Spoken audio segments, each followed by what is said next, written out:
everyone, my name is Jack, and this is all my fire alarms. Yes, I got back into fire alarms. So first, we have a Simplex fire horn. I don't know the model number of this. Yeah, it's set to 110 candela. Up at the top, focus there. Focus there. Yeah, it's 110 candela. Horn strobe. And then here's my notifier. Fire Systems NBG12, non-coded fire pull station.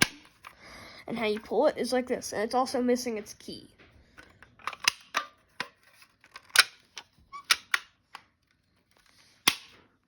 That's that one.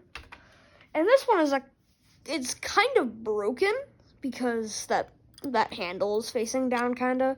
The switch is kind of broken inside. But this is my Edwards non-coded local alarm.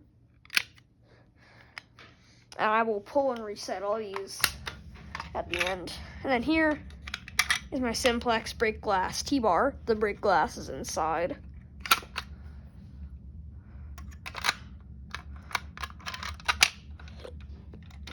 There's where you would put the glass bar. Alright. This is how you reset them all. This one you would have to have a key and unlock it, but it's missing its key thing.